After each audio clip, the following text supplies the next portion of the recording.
ഇന്നലെ ദൈവം ചെയ്ത അത്ഭുതം. 5 വർഷമായി നമ്മളുടെ മിഷൻ ഓഫീസർ ട്രെയിനിങ് സെന്റർ മുതലായവയുള്ള സ്ഥലത്ത് ശരിയായ ഇലക്ട്രിസിറ്റി ഇല്ല. എന്ന് പറഞ്ഞാൽ ഒരു ട്യൂബ് ലൈറ്റ് കത്തുവാനോ ഒരു ഫാൻ ഓടുവാനോ ഉള്ള ഇലക്ട്രിസിറ്റി പോലും ഇല്ല. ചൂട് 48 ഡിഗ്രി വരെ വരുന്ന സ്ഥലം, തണുപ്പ് 4-3 ഡിഗ്രി വരെ വരും. ആ സ്ഥലത്ത് ഇലക്ട്രിസിറ്റി ഇല്ലാത്ത ഏതാണ്ട് 4-5 വർഷങ്ങൾ. അതിനുവേണ്ടി ശ്രമം നടത്തിയപ്പോൾ ആദ്യം 7 ലക്ഷം രൂപ നൽകിയാൽ അതിനുള്ള സംവിധാനം ഒരുക്കാം എന്ന് കേട്ടു. അതിനുശേഷം അത് 4 ലക്ഷമായി. ഇതിനൊക്കെ റെസിറ്റ് കിട്ടുമോ എന്ന് ചോദിക്കുമ്പോൾ വ്യക്തമായ മറുപടിയില്ല. കാര്യം നടന്നാൽ പോരെ. പിന്നീട് അത് അതിലും കുറഞ്ഞു. എന്തായാലും അതിന് തയ്യാറായില്ല, പ്രാർത്ഥിച്ചുകൊണ്ടിരുന്നു. എന്നാൽ അതിഭയങ്കരമായ ചൂട്. അവിടെ 30, 40, 50, 60 ആളുകൾ ആ ക്യാമ്പസിൽ താമസമുണ്ട്. പ്രായമായവർ, കുഞ്ഞുങ്ങൾ, കുടുംബങ്ങൾ ഒക്കെ. അവരുടെ കാര്യം ഓർക്കുമ്പോൾ പലപ്പോഴും മനസ്സിൽ നല്ല വിഷമം തോന്നുമായിരുന്നു. അവരൊക്കെ തങ്ങളുടെ വീടും നാടും പല സൗകര്യങ്ങളും ഉപേക്ഷിച്ച് വന്നപ്പോൾ പകൽ മുഴുവൻ അധ്വാനിച്ചു കഴിയുമ്പോൾ രാത്രി ഒരല്പം ഫാൻ കറങ്ങുന്ന സൗകര്യമെങ്കിലും അവർക്ക് അർഹതപ്പെട്ടതാണല്ലോ, എന്നാൽ അതും അവർക്ക് കൊടുക്കുവാൻ കഴിയുന്നില്ലല്ലോ എന്ന് ഓർത്തു. പ്രാർത്ഥിച്ചുകൊണ്ടിരുന്നു.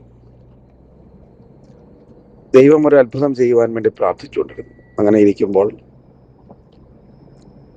അവിടേക്കുള്ള ഒരു വയർ അത്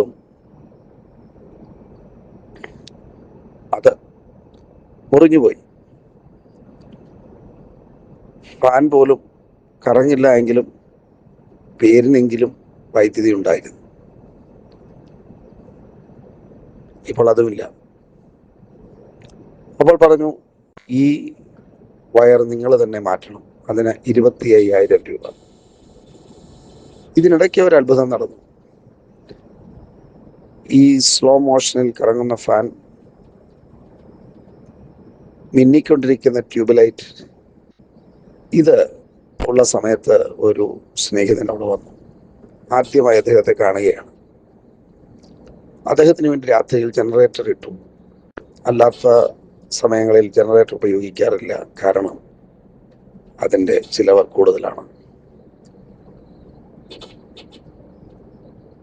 അടുത്ത ദിവസം രാവിലെ അദ്ദേഹം എഴുന്നേറ്റ് വരുമ്പോൾ, ഞങ്ങൾ തമ്മിൽ കാണുമ്പോൾ അദ്ദേഹം എന്നോട് പറഞ്ഞു, ബ്രദറെ, രാത്രിയിൽ എനിക്ക് ഉറങ്ങാൻ കഴിഞ്ഞില്ല. ഫാൻ ഇല്ലാത്തതല്ല കാരണം, അദ്ദേഹത്തിന് ഫാൻ ഉണ്ടായിരുന്നു, ജനറേറ്റർ ഉപയോഗിച്ചുള്ള ഫാൻ. അദ്ദേഹം പറഞ്ഞു, ദൈവം എന്നെ ഉറക്കിയില്ല, എന്നെ ദൈവാത്മാവ് ഹേമിച്ചു. ഇവിടെ വിദ്യുച്ഛക്തിക്ക് വേണ്ടി എന്ത് ചെയ്യാൻ കഴിയും എന്ന് ചോദിക്കാൻ പറഞ്ഞു. എൻ്റെ മനസ്സിൽ ചില കണക്ക് കൂട്ടുകൾ വെച്ച് ഞാൻ അദ്ദേഹത്തോട് പറഞ്ഞു, ഇങ്ങനെയൊക്കെയാണെങ്കിൽ ഒരുപക്ഷെ കിട്ടുമായിരിക്കും. അദ്ദേഹം പറഞ്ഞു, എനിക്ക് സമാധാനമായി. ആ പറഞ്ഞ തുക അദ്ദേഹം ഉടനെ തന്നെ ട്രാൻസ്ഫർ ചെയ്തു. ഞങ്ങൾ സോളാർ സിസ്റ്റത്തെ പറ്റി ആലോചിക്കുകയും പഠിക്കുകയും അവരെ സമീപിക്കുകയും ചെയ്തു. അങ്ങനെ പകൽ ആള് കുറവാണെങ്കിൽ രാത്രിയിലും ഫാൻ കുറച്ച് സ്ഥലങ്ങളിലെങ്കിലും കറങ്ങാൻ തുടങ്ങി. ട്യൂബും കുറച്ച് സ്ഥലങ്ങളിൽ പ്രവർത്തിക്കുവാൻ തുടങ്ങി. അങ്ങനെ ഇരിക്കുമ്പോഴാണ് കഴിഞ്ഞ ദിവസം ഈ വയറ് മുറിയുന്നതും 25,000 രൂപ ആവശ്യപ്പെടുന്നത്. നമ്മളുടെ കൂട്ടുപ്രവർത്തകരോട് പറഞ്ഞു, വേണ്ട, നമുക്ക് വെയിറ്റ് ചെയ്യാം. അപ്പോൾ കറണ്ടില്ല രാത്രി മുഴുവൻ. ഇപ്പോൾ തന്നെ 40 ഡിഗ്രി ചൂടായി കഴിഞ്ഞു. ഇനി അത് കൂടും. 48 വരെയോ 50 ഡിഗ്രി വരെയോ ഒക്കെ ആകും ചില ദിവസം, 2-3 ദിവസം. അപ്പോൾ ആളുകൾ ഇങ്ങോട്ട് ചോദിക്കുകയാണ്, നിങ്ങൾക്ക് വയർ വേണ്ടേ? 25,000 രൂപ. ഞങ്ങൾ ഒന്ന് വെയിറ്റ് ചെയ്യുകയാണ് എന്നവരോട് പറഞ്ഞു. അപ്പോൾ ഒരു വ്യക്തി നമ്മളെ കാണുവാൻ വേണ്ടി വന്നിരുന്നു. അദ്ദേഹം ഒരു ഉയർന്ന പോലീസ് ഉദ്യോഗസ്ഥനാണ് മറ്റൊരു സംസ്ഥാനത്ത്. ഈ കാര്യം അറിഞ്ഞ് അദ്ദേഹത്തോട് പറഞ്ഞ് ഒന്ന് സംസാരിച്ചു.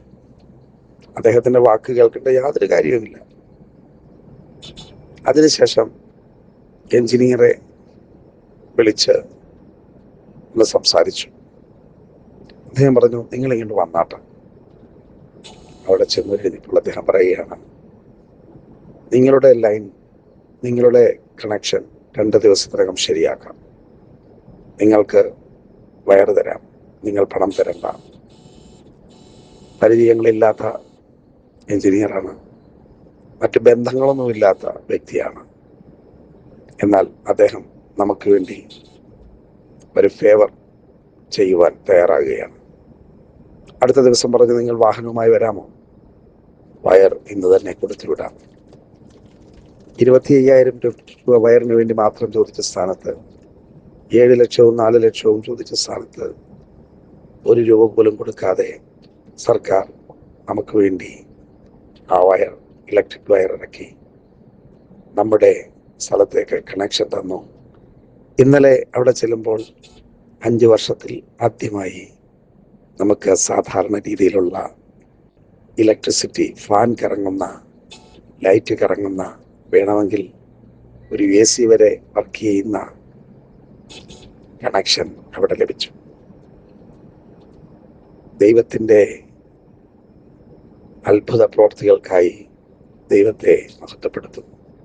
ഏറ്റവും കറപ്ഷൻ ഉണ്ട് എന്ന് പറയപ്പെടുന്ന സ്ഥലങ്ങളിൽ, ഏറ്റവും കറപ്ഷൻ ഉണ്ട് എന്ന് പറയപ്പെടുന്ന ഡിപ്പാർട്ട്മെന്റുകളിൽ, അവിടെയും ദൈവത്തിന് പ്രവർത്തിക്കുവാൻ കഴിയും. എൻ്റെ ഭാര്യ പ്രീതി പ്രാർത്ഥിച്ചുകൊണ്ടിരുന്നു, അവർ ഇങ്ങോട്ട് വന്ന് ഇലക്ട്രിസിറ്റി തരണം. സത്യത്തിൽ അത് തന്നെയാണ് സംഭവിച്ചത്. ദൈവത്തിന് മഹത്വം.